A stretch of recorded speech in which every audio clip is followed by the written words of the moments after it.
Tama yan, kailangan tuldukan na yan. Kasi yung mga unprogrammed funds na yan, diyan nagsisimula ang nakawan. Kailangan talaga, pag transparent ka, kailangan alam ng taong bayan ang paggagastosan ng pondo na ibinigay nila sa pamamagitan ng kanilang buwis. Hindi pwede yung suddenly bigla na lang may unprogram na maglalagay ka ng pondo. Kailangan bago pa ilabas ang pera, nandyan na yung programa mo. Attorney Sal, magsasagawa ang Korte Suprema ng oral arguments sa usapin ng unprogrammed funds at special accounts sa General Appropriations Act. Layunin itong linawin kung ang mga probisyon ay naayon nga sa konstitusyon. Alamin natin kung kailan sa report ni Aaron Rojas.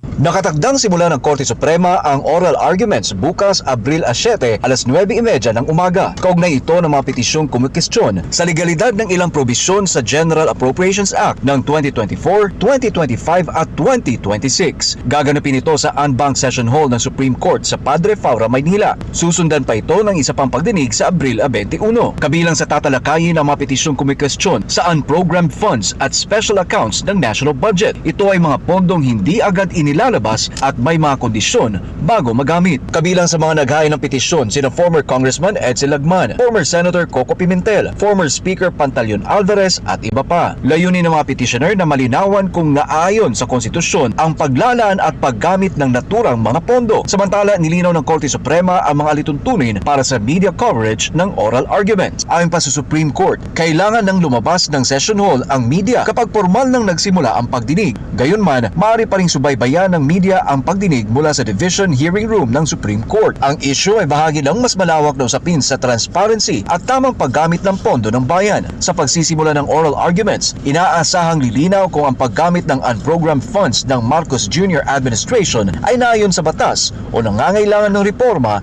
sa national budget. Para sa Diyos at sa Pilipinas, kumahal. Aaron Rojas, SMNI News. Ayan, Attorney Sal.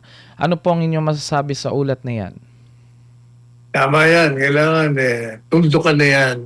Kasi yung mga unprogrammed funds na yan, diyan nagsisimula ang nakawan. Kailangan talaga, pag transparent ka, kailangan alam ng taong bayan ang paggagastosan ng pondo na ibinigay nila sa pamamagitan ng kanilang buwis. Hindi pwede yung suddenly bigla na lang may unprogram na maglalagay ka ng pondo. Kailangan bago pa ilabas ang pera, nandyan na yung programa mo. Yan ang dapat. Kaya ang saligang batas, maliwanag naman. At tama yung mga inakyat na mga petitioners upang ang Korte Suprema ay magbigay na ng tunay na pagpapaliwanag kung bakit hindi dapat magkaroon ng mga unprogrammed. Mahirap yan. Napakadelikado talaga yan.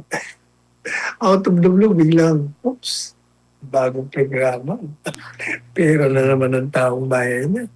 Sabihin nila, hindi, emergency to, emergency. Hindi na kami papaliwanag. Ako, maraming ano, yung mga ganyang pangangatwiran, papunta yan sa impyerno.